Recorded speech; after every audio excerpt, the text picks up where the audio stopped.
Okay, good morning to all. आपको मेरी आवाज आ रही है क्लियर? एक बार मुझे बता दें। Am I Audible?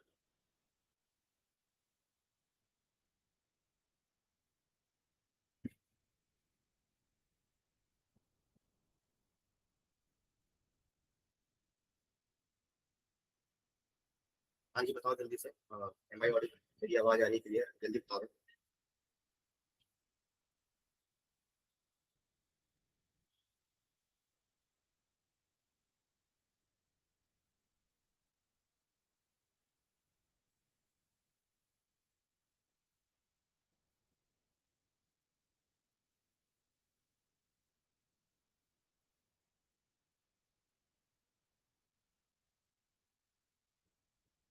ओके, एक बार टाइप करके बता दो मेरे को जल्दी से कि मेरी आवाज क्लियर आ रही है या लो है मेरी वॉइस। ओके फाइन, चलो बहुत बढ़िया।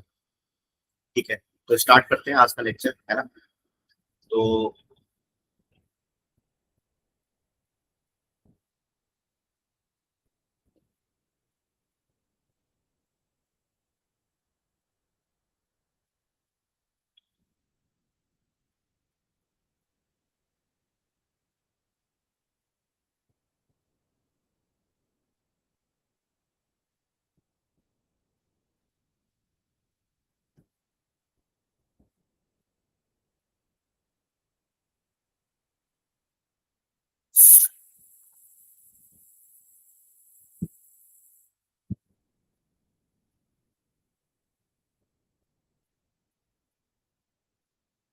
हाँ जी, एक बार देख लो भाई।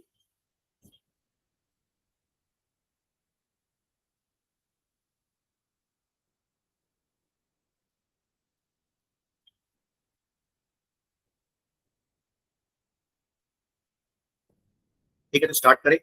लास्ट क्लास में हम लोगों ने ट्रांसफॉर्मेशन का ग्राफ सीख लिया था, है। ट्रांसफॉर्मेशन हमारा खत्म हो चुका है। अब हम स्टार्ट करते हैं, डोमेन और रेंज के बारे में डिस्कस करेंगे। डोमेन और रेंज सॉल्व करना सीखेंगे, तो उसमें कुछ क्वेश्चंस वगैरह आज मैं डिस्कस करूंगा। तो जैसे पहला मेरा क्वेश्चन है, let me start the question.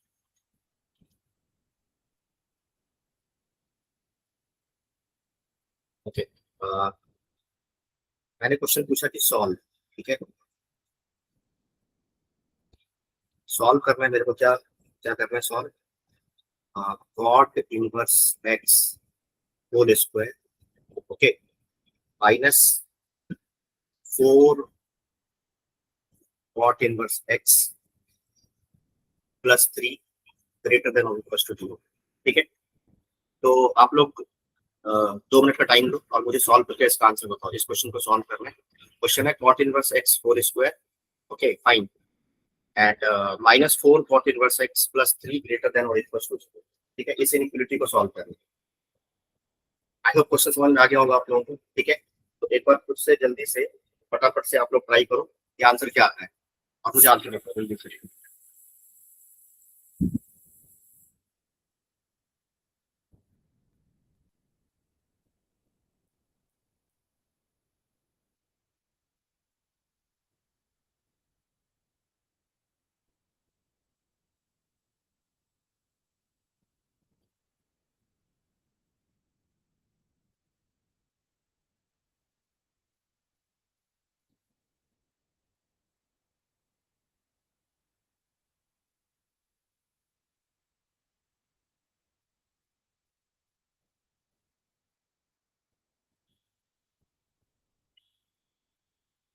ये क्वेश्चन है हमारा, है ना? तो इसको मुझे सॉल्व करना है। आप लोगों का किसी का आंसर आया क्या?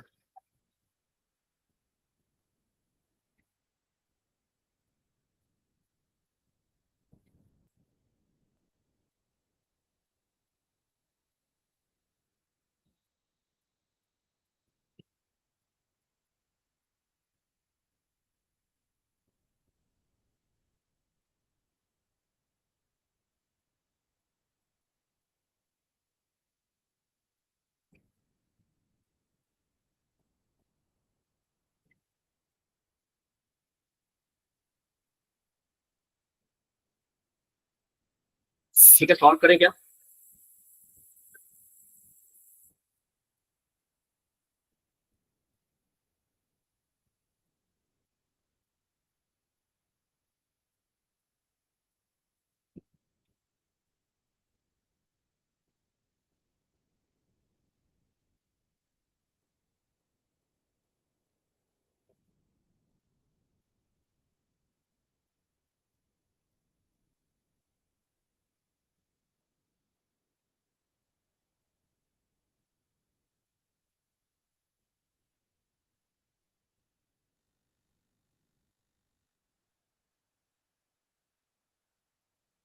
ओके, किसी का आंसर आया क्या?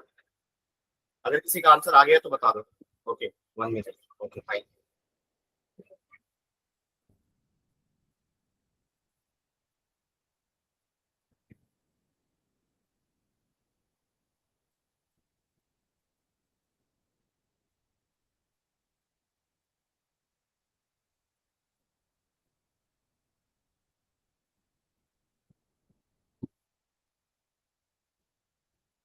कॉट 3 से कॉट 1 नहीं, गलत आंसर है ये, बिल्कुल गलत आंसर है। ओके ठीक है, चलो इसका मतलब है कि थोड़ा सा प्रॉब्लम है। चलो आगे बढ़ते हैं, सॉल्व करना स्टार्ट करते हैं। देखो इसलिए मैं कह रहा था कि कॉन्सेप्चुअली आप लोगों को फोकस करने की जरूरत है।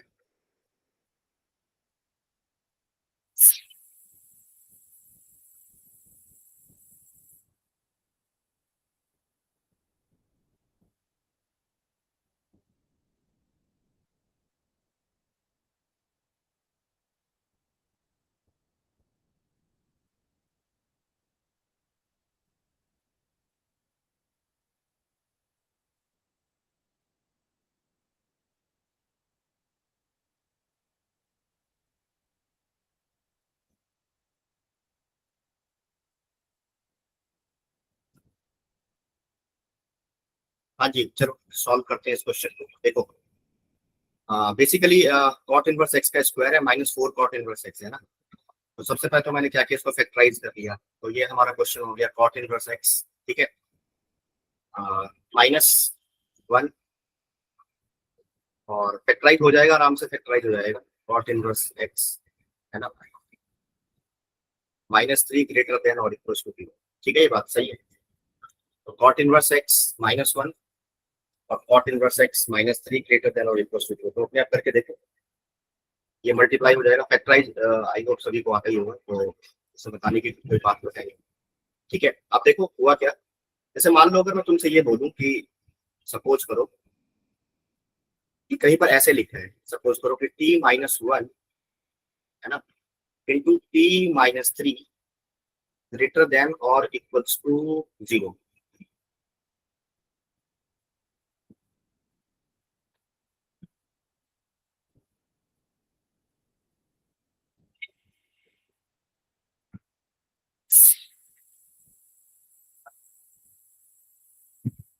हाँ देखो, अगर मान लो कि ऐसे लिखा है कहीं पे, ठीक है, तो इसका सोल्यूशन होता क्या है बेसिकली, तुम्हें पता होगा कि इसका सोल्यूशन तुम लोग ऐसे लिखते हो कि t बिलोंग्स टू, है ना, क्या लिखते हो, अगर ग्रेटर देन और इक्वल टू 0 तो सोल्यूशन होगा -∞ से 1 और यूनियन 3 से इंफिनिटी। फिर जानते हैं ऑलरेडी। बट ये सोल्यूशन आया कहाँ से? आया इसलिए आया कि सपोज करो कि ये हमारा 1 है और ये हमारा 3 है ना। तो 1 के पीछे अगर कोई नंबर लोगे, जैसे मान लो 0 ले लिया, तो 0 -1 -1, 0 -3 -3, तो -1 इंटू -3 हो गया पॉजिटिव। तो 3 ग्रेटर देन और इक्वल टू 0 सेटिस्फाई कर जाएगा। तो यानी कि 1 से पीछे नंबर लोगे तो भी सही है, यानी कि अगर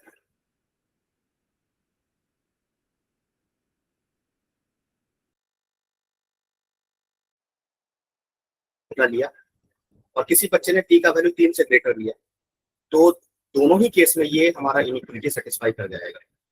लेकिन उस बच्चे के पास ऑप्शन है। ऑप्शन का मतलब होता है कि वो चाहे तो 1 से छोटा वैल्यू ले सकता है, चाहे 3 से ग्रेटर वैल्यू ले सकता है। तो ऑप्शन है तो क्या हो गया, इसको हम सेट की फॉर्म में लिखेंगे तो कैसे लिखेंगे, इसको लिखेंगे -∞ से 1 और इसको लिखेंगे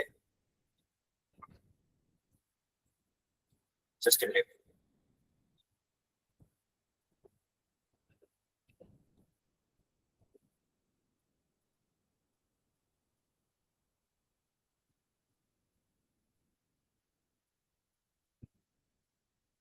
देखो, तो इसको हम क्या लिखेंगे, सेट की फॉर्म में क्या लिखेंगे, इसको हम लिखेंगे 3 से इंफिनिटी। Okay fine. अच्छा, बीच में और आ रहा है, और तो मैंने आपको जब मैं ऑफलाइन क्लास ले रहा था तो मैंने बताया बताया था आपको कि और का मतलब होता है मैथ्स में सेट थ्योरी के टर्म्स में। That's what this will be the answer. Okay fine, बहुत बढ़िया जी।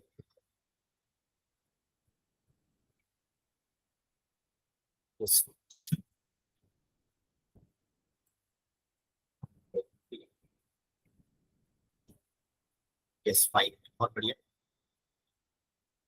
हाँ जी, अब यहाँ पे देखो भाई ध्यान से, तो अब हमारा जो क्वेश्चन है, तो अब इस क्वेश्चन पे जरा फोकस करो, ठीक है। तो ये भी तो वही क्वेश्चन है, जैसे स्कॉट इनवर्स एक्स के ऊपर क्या पुट कर दिया हमने, टी पुट कर दिया मान लो, और T minus one into T minus three greater than और इक्वल टू टी, तो सॉल्यूशन क्या बनेगा इसका भाई। यार ये बच्चे टाइम से क्लास ज्वाइन किया करो यार, चले बच्चे नहीं कर।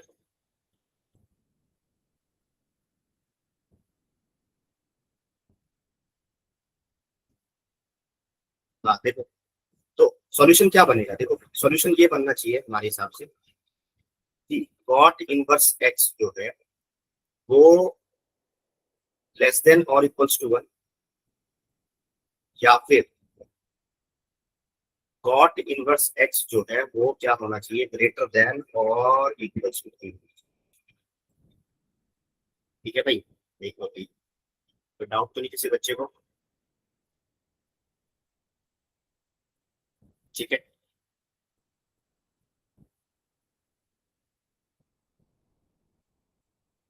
हाँ, तो पहले तो अभी हमारे पास, पहले मुझे इसको सॉल्व करना पड़ेगा एंड देन इसको सॉल्व करना पड़ेगा। चलो भाई सॉल्व करते हैं फटाफट से।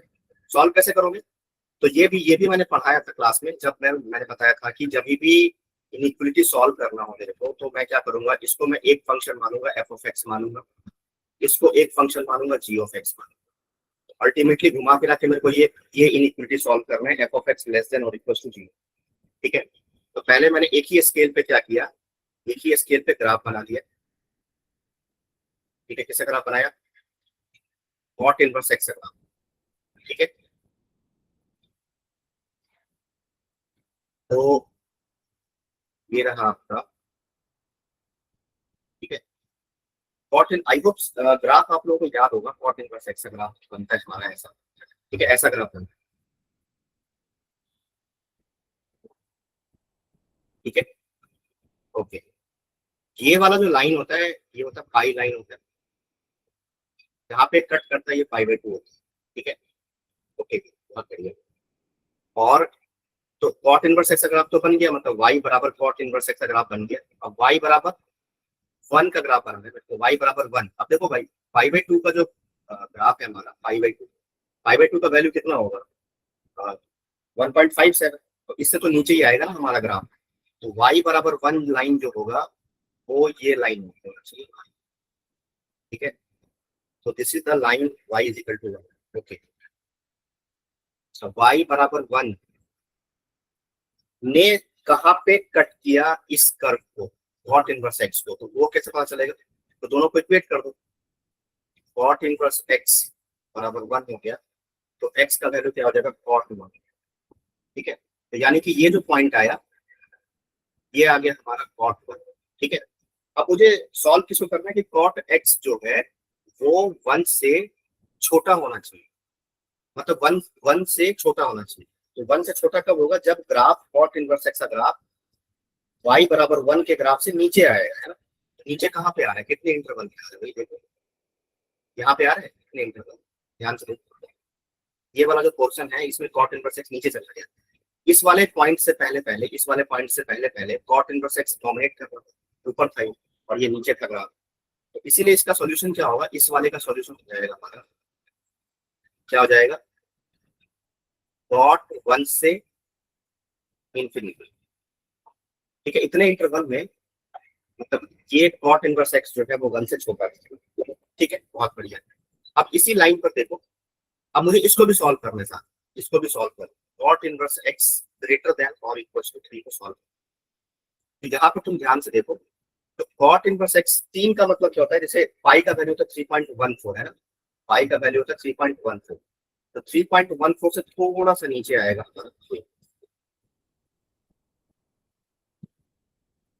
ये जो लाइन होगा ये लाइन हो जाएगा y बराबर थ्री, और जहां पर ये कट करेगा, जहां पर ये कट करेगा वो वाला पॉइंट हो जाएगा, अगेन दोनों पे इक्वेट करेंगे तो कॉट थ्री हो जाएगा ये, सही है।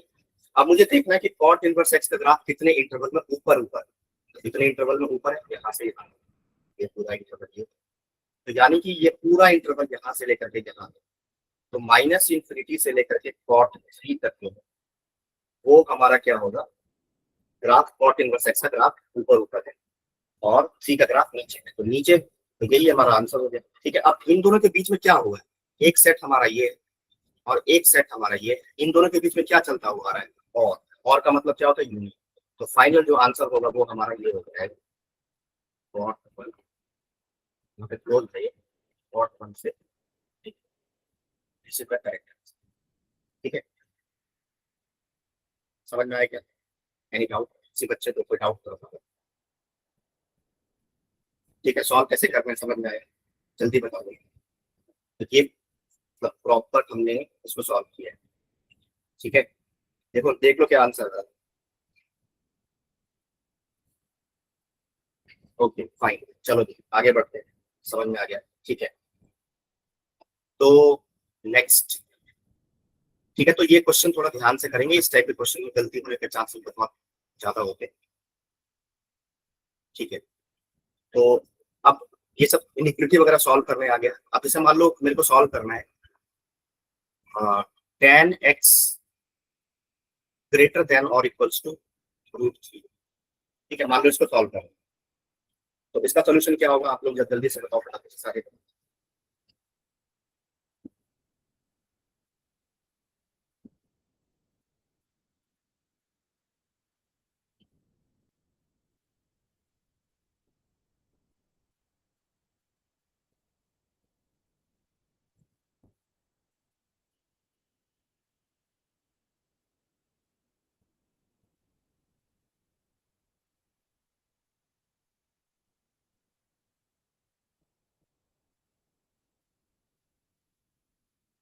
आप लोग अगर टाइप नहीं कर पा रहे तो माइक ऑन करके बता सकते हो कि हमारा ये आंसर है।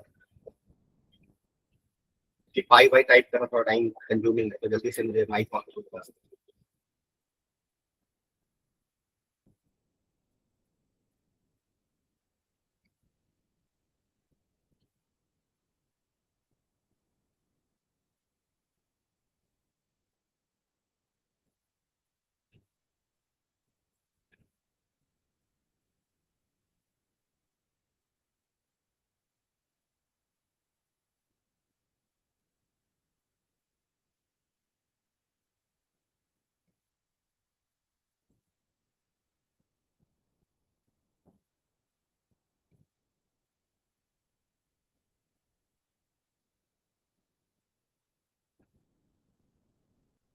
हाँ जी, किसी का आंसर आया क्या।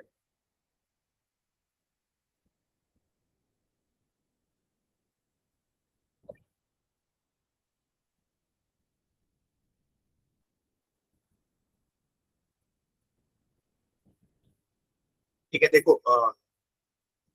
वही लॉजिक वही रहेगा, हमारा लॉजिक क्या रहेगा कि जैसे tan x है ना, और ये हमारा √3। तो क्या करो, इसको एक फंक्शन मान लो y बराबर f(x) मान लो, और इसको तुम क्या करो y बराबर g(x) मान लो। सही है, और क्या करो, दोनों के ग्राफ को एक ही स्केल पे प्लॉट करो। चलो प्लॉट करते हैं।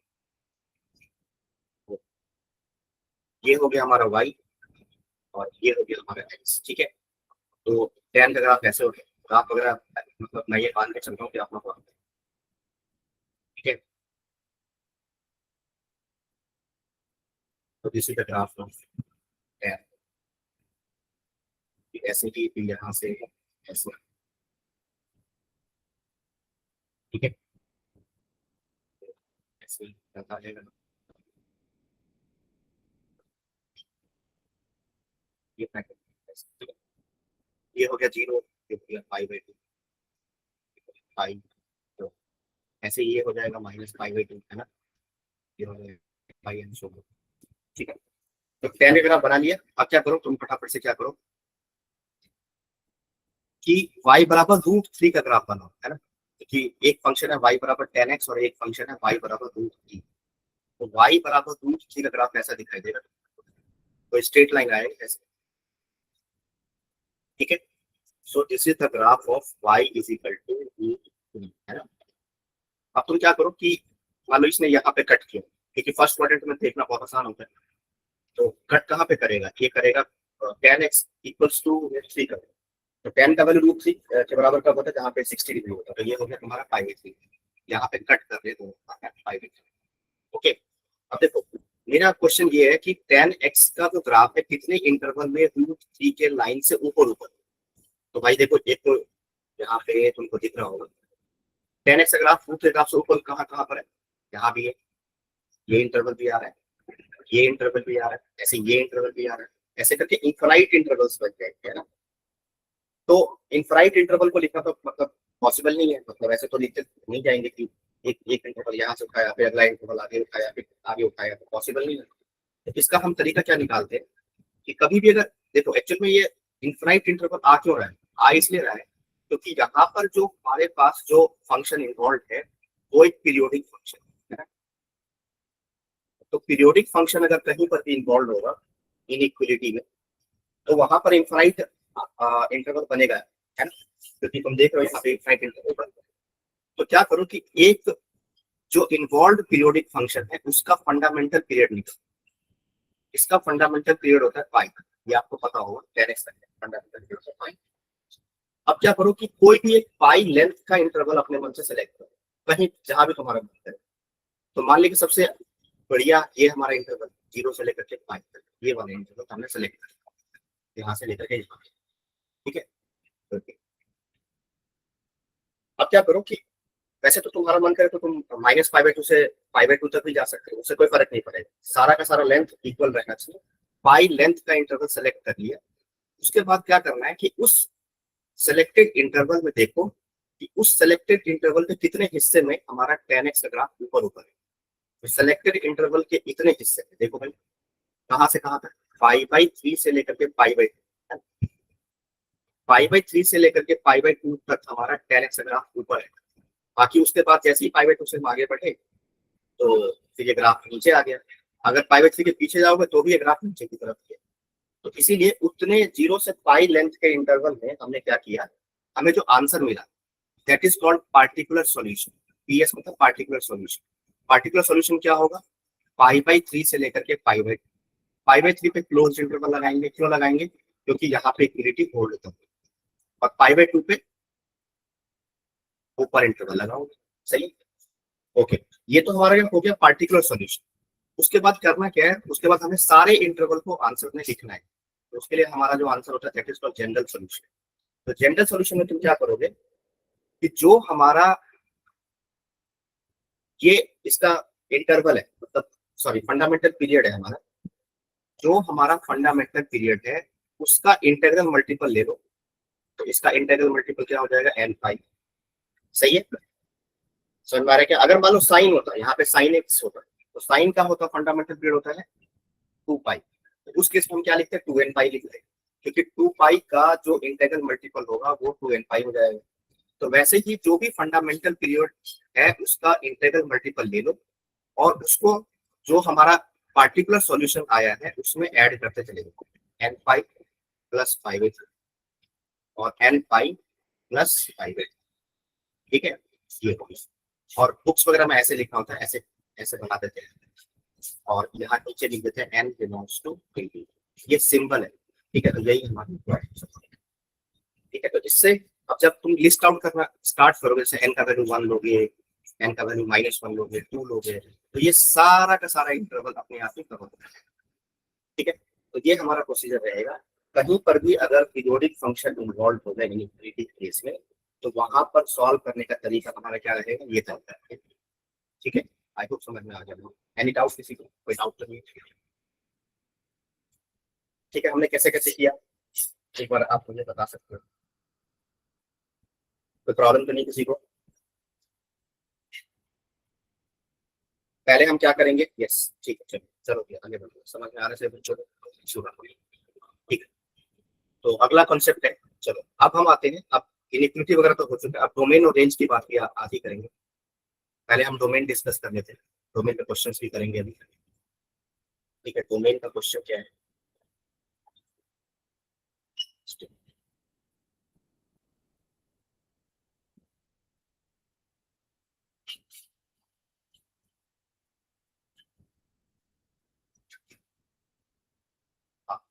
डोमेन में ध्यान क्या रखना चाहिए, जैसे वैसे तो पता ही होगा, जैसे हमारे पास एक फंक्शन एफ है ना?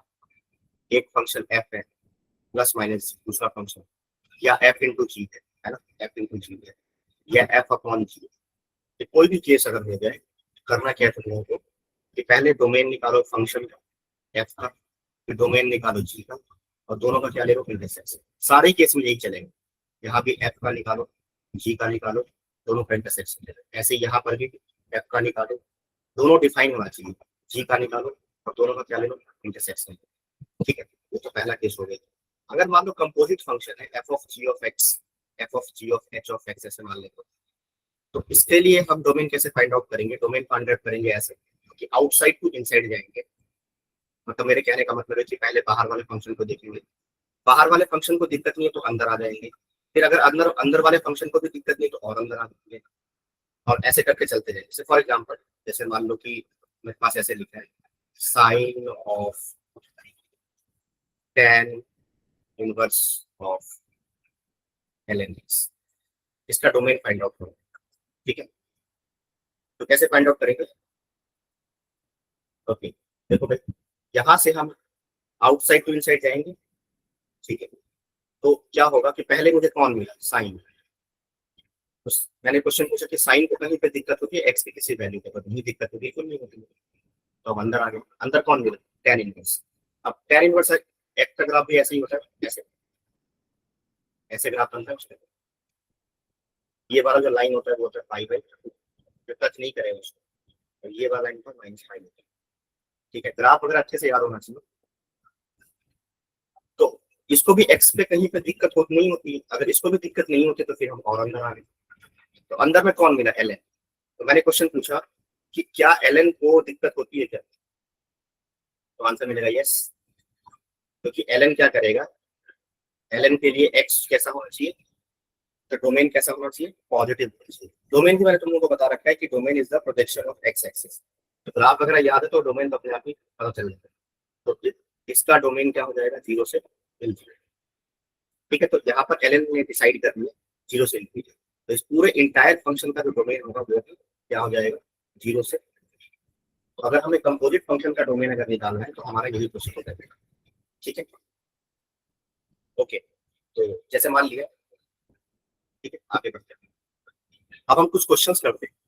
अच्छा, दूसरा इसमें एक और चीज ध्यान रखना है डोमेन निकालते थे। जैसे मान लो मैंने क्वेश्चन पूछा कि इसका डोमेन बताओ, 1/1 cos x, तो इसका डोमेन क्या होगा आप लोग के हिसाब से, मुझे बताओ। वही बच्चा आंसर कर सकते हैं, इस फंक्शन का मुझे डोमेन नहीं।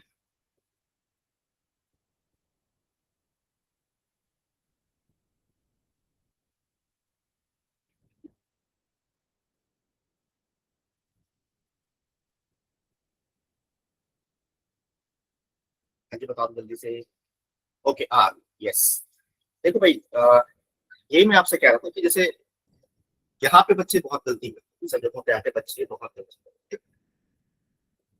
जैसे हमारे दिमाग में क्या चलता है कि जैसे मान लो 1/1 cos x है, ये फंक्शन मुझे दिया। तो जैसे कि हमने बचपन में पढ़ा हुआ है कि ये cos x ऊपर चला जाएगा, तो हमने क्या किया कि cos x को ऊपर पहुंचा, सही है।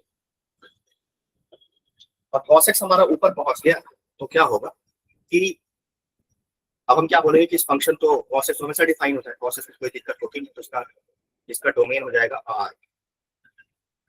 ठीक है, डोमेन पूछ रहा हूँ, -1 to 1 तो रेंज होता है बेटा, -1 to 1 तो रेंज होता है, रेंज। मैंने रेंज की तो बात ही नहीं की, मैंने डोमेन की बात की। डोमेन का मतलब होता है कि x की वो सारी वैल्यू जिसके लिए हमारा फंक्शन डिफाइन कर सकते हैं। ठीक है, तो यहाँ पर cos x, मतलब किसी बच्चे ने, मतलब मैंने ये क्वेश्चन, मेरा क्वेश्चन ये है कि इस फंक्शन का डोमेन बताओ। तो क्या हुआ कि उस बच्चे ने क्या किया कि cos को ऊपर लेके चला गया वो, और cos x को उसने बोला कि cos को कहीं पे दिक्कत नहीं होती है। तो अगर cos को दिक्कत नहीं होती तो उसका डोमेन क्या हो जाएगा, r। और ये गलत आंसर है। ठीक है, गलत आंसर क्यों है, इसका जो आंसर होगा वो होगा हमारा, देखो देखो हमारे पास फंक्शन क्या है, 1/1 cos x। तो डेनोमिनेटर जो है वो जीरो के बराबर नहीं होना चाहिए। तो डेनोमिनेटर जीरो के बराबर कब हो सकता है, फंक्शन अनडिफाइंड कब होगा, ये फंक्शन अनडिफाइंड तब होगा जब cos x जीरो के बराबर हो जाए। cos x अगर 0 के बराबर हो गया तो उस केस में क्या होगा कि हमारा फंक्शन अनडिफाइंड हो जाएगा, क्योंकि डेरिवेटिव 0 हो गया, मतलब ये यहाँ पे जो लिखा गया एक्सप्रेशन ये अनडिफाइंड बन जाएगा। ठीक है, तो पूरा फंक्शन ओवरऑल अनडिफाइंड हो जाएगा। तो इसका जो आंसर होगा एक्चुअल में, इसका डोमेन जो होगा वो हो जाएगा all real number except cos 0 कब होता है 2n + 1 π/2, ऑड मल्टीपल ऑफ π/2 पे cos 0 होगा। ये हमारा आंसर है। यस, अब इसमें हुआ क्या कि सबसे पहला हमने अभी ऑब्जर्वेशन हमने क्या किया कि हम फंक्शन को मैनिपुलेट नहीं करेंगे अपने मन से, मतलब जो फंक्शन जिस फॉर्मेट में दिया गया है उसी फॉर्मेट में डोमेन निकालेंगे तो गलती होने के चांसेस कम होते हैं। अभी हमसे गलती क्यों हुई, क्योंकि हमने फंक्शन को मैनिपुलेट कर दिया है। हमारा फंक्शन इस फॉर्मेट में था तो इसी फॉर्मेट में रहेगा, बट अगर मान लो कहीं पर अगर चेंज करने की जरूरत भी पड़ जाए तो भी हम वहां पर कुछ बातों का ध्यान रखें। जैसे मान लो ऐसा नहीं कि हम चेंज नहीं कर सकते, बिल्कुल कर सकते। चेंज करने के पीछे कारण क्या है, देखो जैसे मान लो कहीं पर ऐसे लिखते हैं f(x) इक्वल्स टू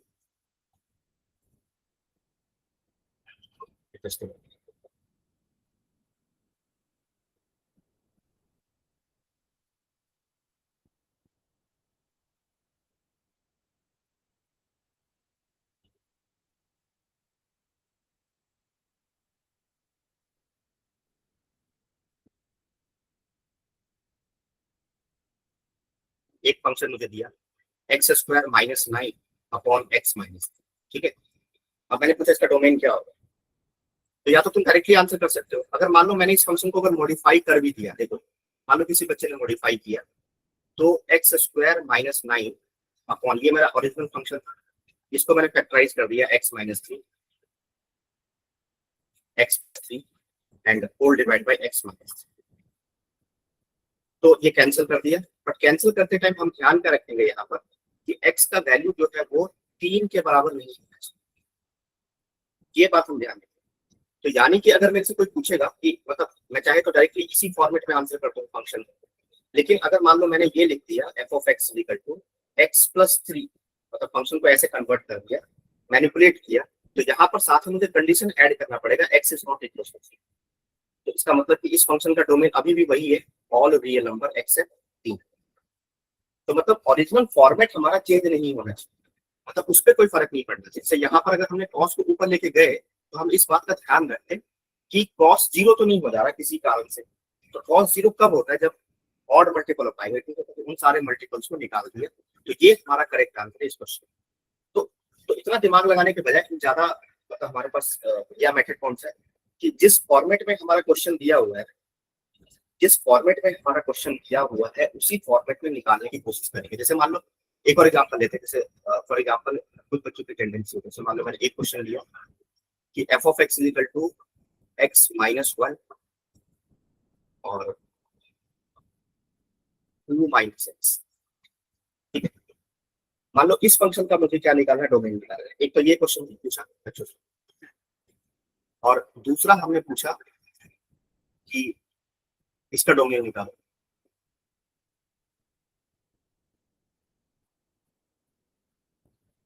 ठीक है, अब देखो दोनों में, अब कुछ बच्चों को तो लगेगा कि ये दोनों तो एक ही क्वेश्चन, बट ऐसा नहीं है। मतलब ये सब मिसकंसेप्शन बहुत ज्यादा होता है। सबसे बड़ी बात तो एक तो ये ध्यान रखना है कि √a × √b हमेशा नहीं होता, ये √a ये हमेशा नहीं चलेगा। ये कब होगा, जब दोनों का दोनों में से कम एक जो है वो नॉन नेगेटिव होना चाहिए। ठीक है, हमेशा नहीं होगा ये। अगर तुमने कॉम्प्लेक्स नंबर वगैरह ढंग से पढ़ा हुआ तो समझ में आ गया मैं क्या कहने की कोशिश कर रहा हूँ। जैसे अगर मान लो कि कहीं पर ऐसे लिखा है √4 × √9। ठीक है, तो √4 होता है हमारा 2, और ये हो गया 3, आंसर हो गया 6। ये तो लेफ्ट हैंड साइड हुआ, राइट हैंड साइड हो जाएगा 236, 4 × 9 236, 6 हो गया। यहाँ पर मैच कर गया, कोई दिक्कत नहीं। प्रॉब्लम कहाँ पे क्रिएट होगा, जैसे मान लो मैंने ले लिया -4 ले लिया, ठीक है, और -9 ले लिया, तो 4 हो जाएगा 2 आयोटा। थोड़ा सा मैं अभी आयोटा की वैसे जरूरत नहीं है, बट समझाने के पर्पज से बता रहा हूँ। ये हो जाएगा 3 आयोटा, तो 2 × 3 हो गया 6 आयोटा स्क्वायर। 6 आयोटा स्क्वायर हो जाएगा -6, लेफ्ट साइड -6 हो गया। लेकिन अगर रूट ए बी की अगर बात करें तो रूट ए बी क्या होगा, तो रूट 36 अभी भी रहेगा, रूट 36 6 के बराबर होता है। अब 6 और माइनस से बराबर थोड़े ना होंगे, इसीलिए गड़बड़ हो जाता है। तो इसीलिए हमें इस बात का ध्यान रखना पड़ता है कि रूट ए इंटू रूट बी हमेशा नहीं होगा, तो इसका आंसर अलग आएगा। तो अब हम सॉल्व कैसे करेंगे, तो सॉल्व करने का तरीका क्या बताया कि जो फंक्शन, इसको एफ बोल दिया, इसको जी बोल दिया, दोनों का अलग अलग डोमेन निकालो, दोनों का इंटरसेक्शन ले लो। तो भाई भाई देखो, पहला पहला जो हमारा फंक्शन है, जैसे हमारा पहला फंक्शन है f of x equal to root under x minus one into root under two minus x.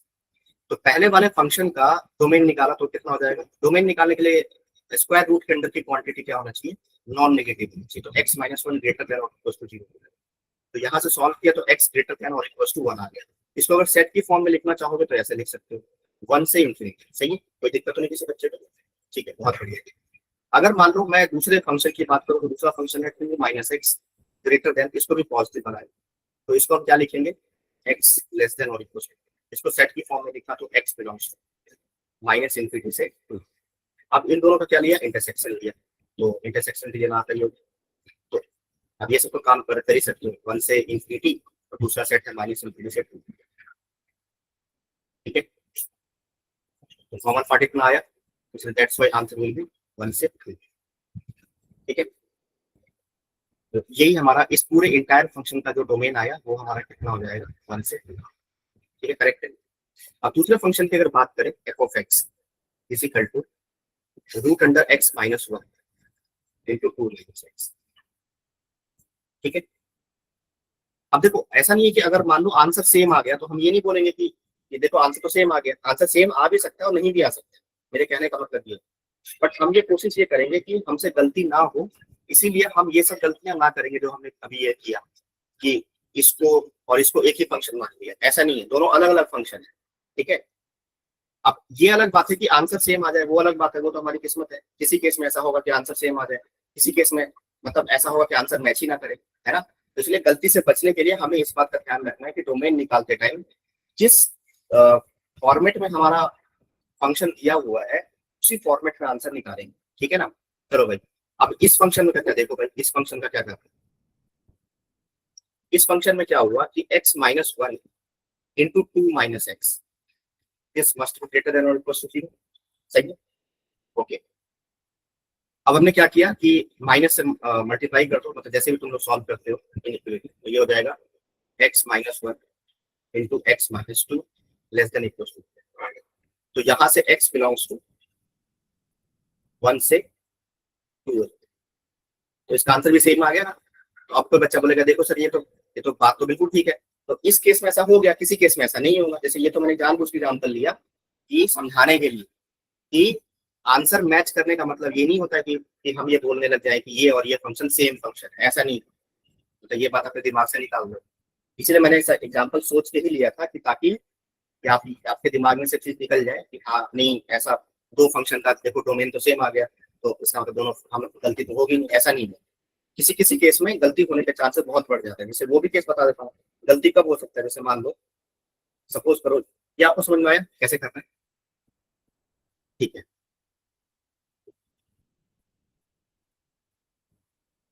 आगे बढ़ेंगे। ठीक है, जैसे मान लिया कि हमारे पास एक question f of x is equal to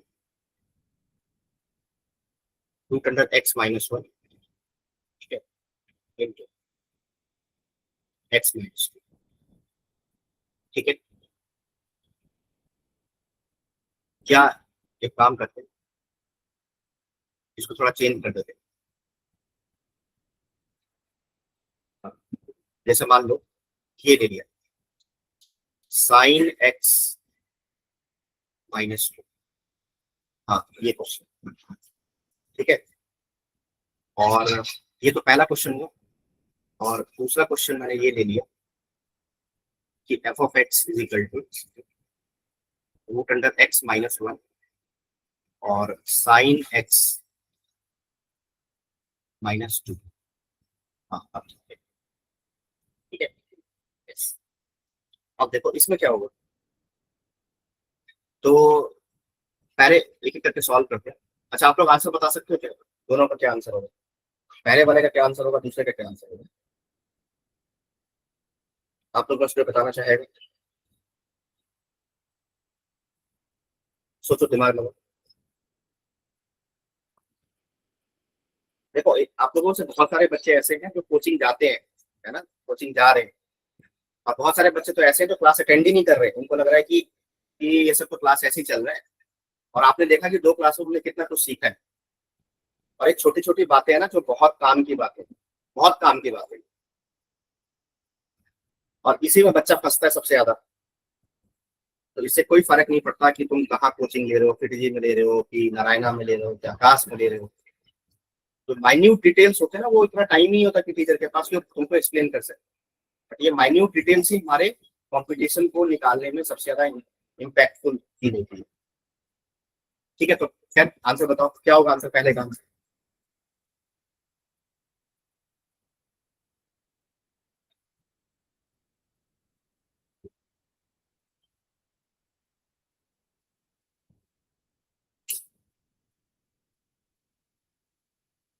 क्या कि पहले का आंसर 1 होगा? पहले का आंसर क्या होगा, 1? सिर्फ एक ही पॉइंट आएगा इसमें। देखो भाई, पहला क्वेश्चन को सॉल्व करते हैं। ठीक है, पहला क्वेश्चन क्या है, ध्यान से समझो इस बात को। जैसे ये हमारे पास, मैंने क्या बताया कि इसको एफ ऑफ एक्स मान लो और इसको जी ऑफ एक्स मान लो। ठीक है, तो अब तुम ध्यान से सोचो कि पहले हमने एफ ऑफ एक्स को डिफाइन कर देते हैं। चलो, डिफाइन कर दिया। तो एफ ऑफ एक्स के लिए डेफिनेशन मतलब डिफाइन कब होगा, जब स्क्वायर रूट के अंडर की क्वांटिटी जो है वो पॉजिटिव, सॉरी नॉन नेगेटिव हो जाए।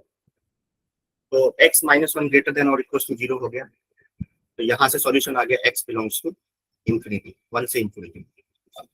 ठीक है, अब रही बात दूसरे दूसरे फंक्शन की बात कर लेते हैं। तो दूसरा फंक्शन है, उसमें भी वो डिफाइन कब होगा, जब हमारा स्क्वायर रूट के अंडर की जो क्वांटिटी है वो नॉन नेगेटिव हो जाए। तो साइन एक्स -2 ग्रेटर देन और इक्वल टू 0 हो जाए। इसको हमने सॉल्व किया, तो सॉल्यूशन क्या आया, साइन एक्स ग्रेटर देन और इक्वल टू 2 आ गया। अब तुम एक बात बताओ कि क्या x की किसी वैल्यू के लिए साइन एक्स जो है वो 2 से ग्रेटर हो सकता है क्या? पॉसिबल ही नहीं है, क्योंकि साइन एक्स का जो रेंज होता है वो -1 से 1 के बीच में लाई करता है। तो -1 से 1 का जो नंबर है वो कभी भी 2 से ग्रेटर तो हो ही नहीं सकता। तो यहां से सॉल्यूशन कितना आया, इसका सॉल्यूशन क्या आया, x बिलोंग्स टू 5। ठीक है, राइट?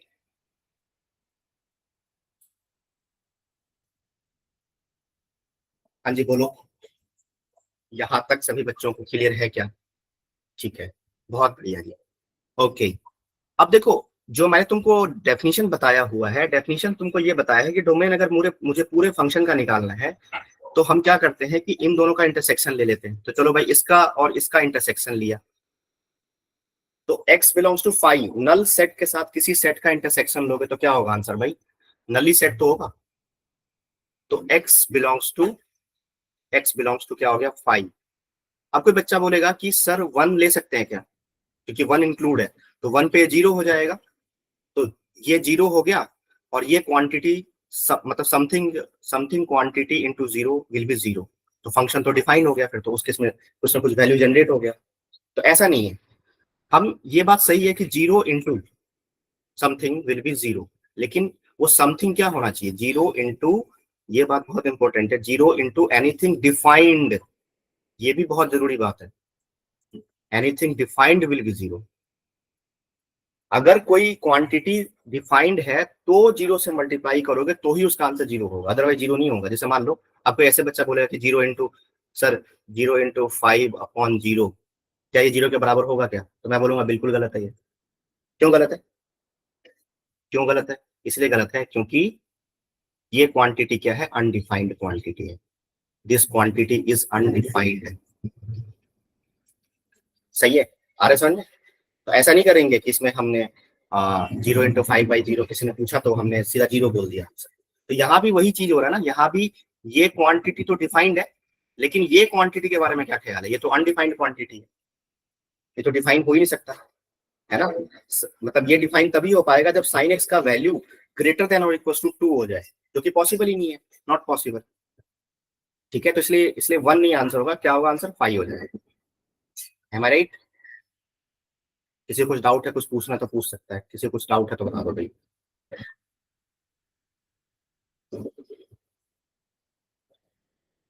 हाँ जी बोलो।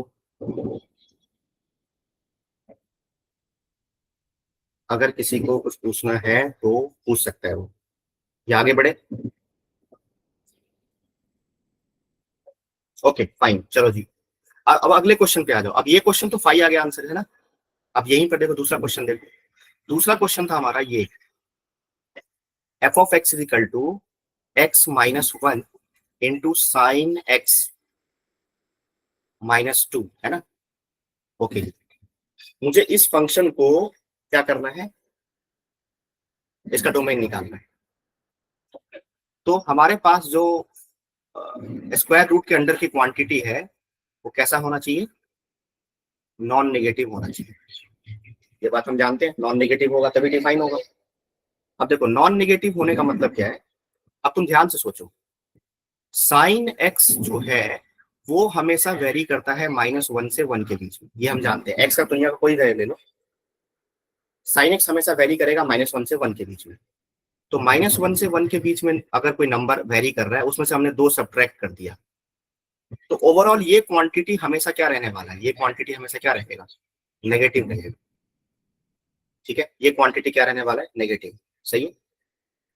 अब ये क्वांटिटी अगर नेगेटिव है, तो बेसिकली हुआ क्या कि एक नेगेटिव क्वांटिटी इनटू, मतलब ये कुछ ऐसा हो गया कि negative quantity into x-1 greater than और इक्वल टू 0। तो यहां से अगर हमने नेगेटिव क्वांटिटी से डिवाइड किया तो साइन पलट जाएगा, तो x-1 क्या हो जाएगा? Less then 0। तो सॉल्यूशन कितना आ गया? x less than 1। तो हमारा जो आंसर हो जाएगा वो कितना हो जाएगा? -इनफिनिटी से 1। तो इस बार देखो आंसर आ गया। ठीक है, एम आई राइट? बोलो समझ में आया क्या? पिछले केस में हमारा आंसर नहीं आ रहा था, अब ये उसका प्रूफ हुआ कि जैसे तुमने दोनों एग्जांपल करके दिखा दिया। इस वाले केस में कि इसका अभी आंसर, चाहे फंक्शन को ऐसे लिखा चाहे फंक्शन को ऐसे लिखा, दोनों ही केस में हमारा डोमेन मैच कर गया, है ना। सही है। लेकिन अगर बात की जाए इस वाले क्वेश्चन में, देखो अब इन दोनों क्वेश्चन में भी हमने वही काम कर दिया, लेकिन एक में आंसर कुछ और है, एक में कुछ और आंसर आ गया। तो आई होप मैंने ये बात प्रूफ करके दिखा दिया कि हम ये गलती आगे से नहीं करेंगे। ठीक है, याद रहेगा।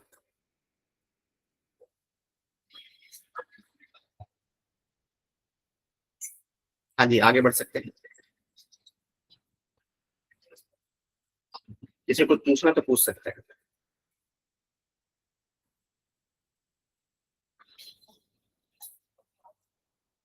ओके चलो आगे बढ़ते हैं। ठीक है, देखो भाई,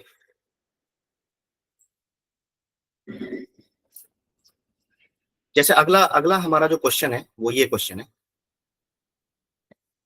हमें इसका डोमेन निकालना है cos x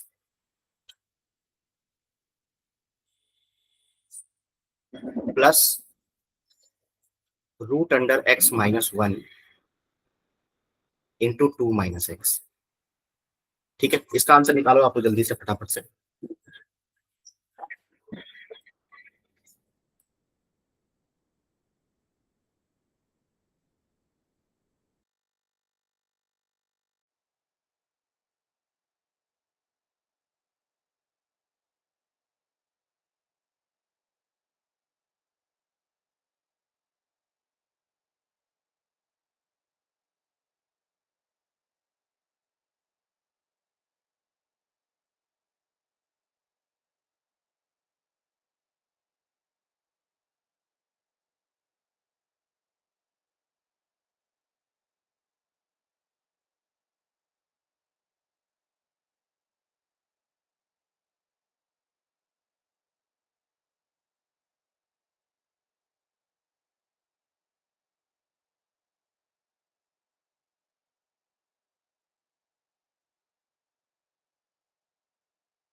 किसी का आंसर आया क्या?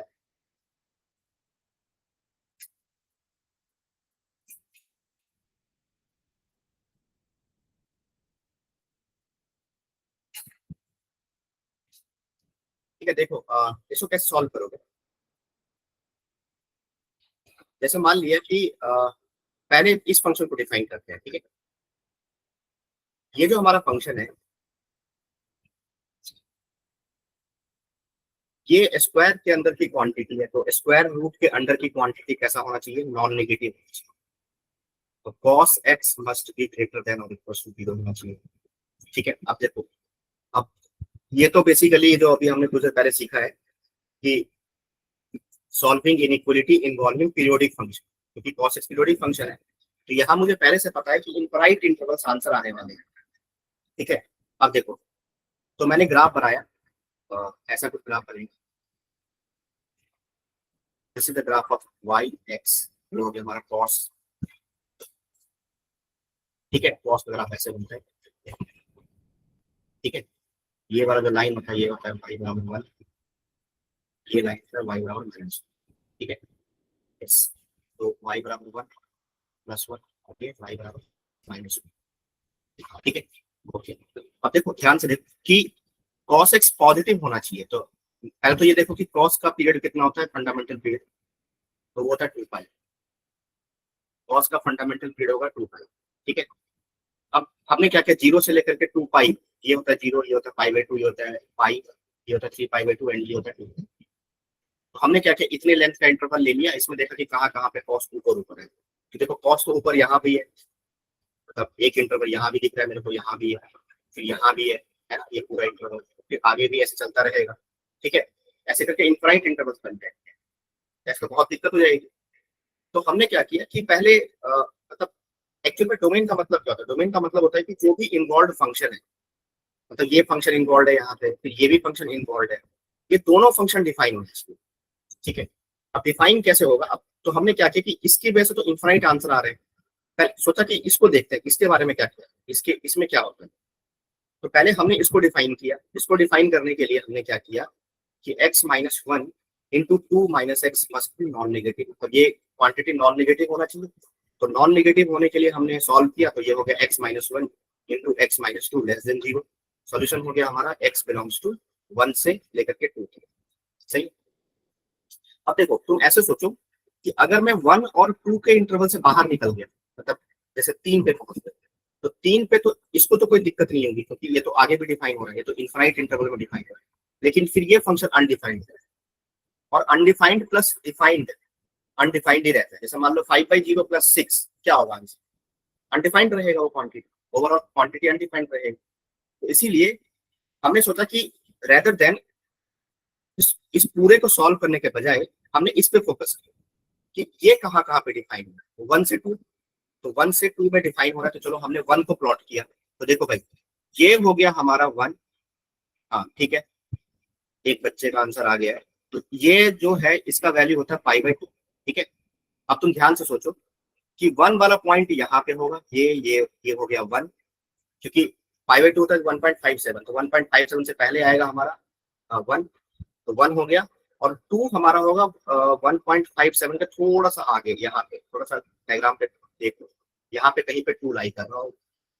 ठीक है, अब तुम ध्यान से सोचो कि 1 से 2 में ये फंक्शन डिफाइन हुआ, लेकिन 1 से 2 के कितने इंटरवल में हमारा cos x पॉजिटिव हो जा रहा है? तो ध्यान से देखो, तो cos x पॉजिटिव कितने इंटरवल में? कितने इंटरवल, मतलब 1 से लेकर के π/2। अब देखो 1 से लेकर के π/2 वाले इंटरवल में क्या हुआ कि cos x भी पॉजिटिव हो गया और ये फंक्शन भी डिफाइन हो गया, तो दोनों डिफाइन हो गया। तो दोनों डिफाइन हो गया तो मतलब फंक्शन का डोमेन वही निकल जाएगा। क्या निकलेगा? 1 से लेकर के π/2 तक। This is the correct answer. ठीक है, एनी डाउट? किसी बच्चे कुछ डाउट तो बता दो भाई, जल्दी से, किसी कुछ पूछना है तो। ठीक है, चलो एक और क्वेश्चन करते हैं। जैसे मान लिया, आई होप सबको समझ में आ गया कैसे हमने सॉल्व किया क्वेश्चन को। ठीक है, तो अगला क्वेश्चन है मेरा, आपको इसका डोमेन बताना। देखते कितने बच्चे आंसर कर पाते हैं। sin² x into sin x - 3। ठीक है, और पूरे का स्क्वायर रूट है। चलो भाई इसका आंसर बताओ जल्दी से सारे लोग फटाफट से।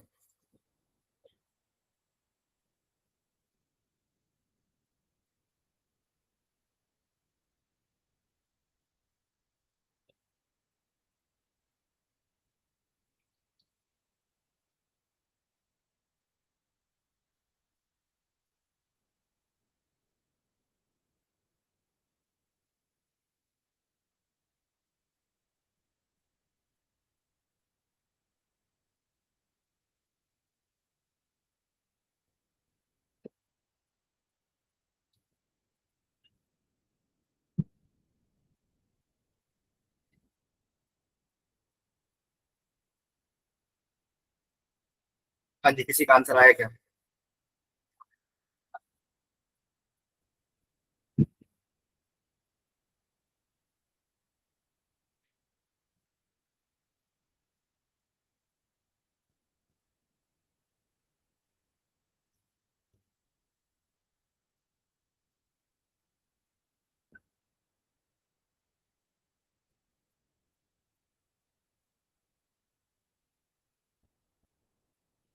कोई बताना चाहेगा आंसर?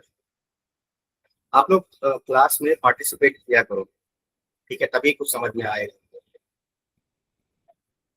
बाकी मैं डीपीपी शेयर कर दूंगा आज डोमेन पर बेस्ड जो भी है, तो आप लोगों को सॉल्व करना है,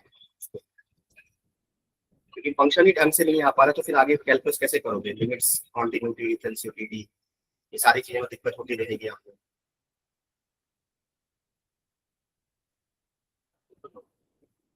हाँ जी, किसी का आंसर आया क्या? क्या होगा आंसर, जल्दी बताओ भाई। Sign square x into sine x minus three का क्या होगा स्क्वायर रूट? देखो लॉजिक वही रहेगा, लॉजिक रहेगा कि साइन स्क्वायर एक्स और इंटू, है ना, sign x minus three greater than और इक्वल टू जीरो होना चाहिए। अब देखो ये जो क्वांटिटी है, ये जो हमारे पास जो क्वांटिटी है, ये क्वांटिटी अगेन नेगेटिव क्वांटिटी होगा। क्यों? क्योंकि ये हमेशा माइनस वन से वन के बीच लाई करेगा, और माइनस वन से वन के बीच में तीन घटा दोगे तो वो तो हमेशा नेगेटिव क्वांटिटी रहेगी। तो मतलब कहने का मतलब मेरा ये है कि ये क्वांटिटी हमेशा नेगेटिव रहने वाला है। तो अगर मैंने नेगेटिव क्वांटिटी से लाके डिवाइड किया तो साइन पलट जाएगा, तो साइन पलट गया तो साइन स्क्वायर एक्स जो है वो क्या हो जाएगा, less than equal to zero. सही। अब यहाँ पे इसको, इस स्टेटमेंट को देख कर कुछ बच्चों क्या लगेगा कि इसका आंसर क्या होना चाहिए, एक्स बिलोंग्स टू फाइव। क्यों? जो कि गलत आंसर है, क्योंकि वो बोलेंगे किसी किसी भी रियल नंबर का स्क्वायर तो नेगेटिव होता नहीं है। ये बात बिल्कुल ठीक है, लेकिन उसने ये बोला कि साइन स्क्वायर एक्स या तो लेस देन जीरो हो जाए या फिर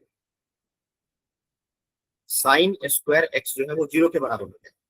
तो यस ऑफ कोर्स किसी रियल नंबर का स्क्वायर नेगेटिव नहीं हो सकता, तो ये तो कोई दिक्कत नहीं है, बट ये तो हो ही सकता है ना, sine square x is equal to zero तो हो ही सकता है। This implies sine x is equal to zero, that's why answer will be x belongs to n five. ठीक है, तो इसका डोमेन क्या है? इस फंक्शन का डोमेन क्या निकला? डोमेन ऑफ द फंक्शन, ठीक है। हाँ भाई समझ में आया क्या, जल्दी बताओ। Any doubt? किसी बच्चे को कोई डाउट हो? ओके फाइन, चलो जी। ठीक है, तो चलो डोमेन समझ में आ गया। तो नेक्स्ट क्लास में हम आगे कंटिन्यू करेंगे, रेंज वगैरह के बारे में देख सीखेंगे। ठीक है, तो आज के लिए इतना सफिशियंट है। एक बार फिर पे बैठ के रिवाइज करो जो क्लास मैंने करवाया है। ठीक है, फिर हम आगे कंटिन्यू करते हैं इस चीज को। Okay, thank you.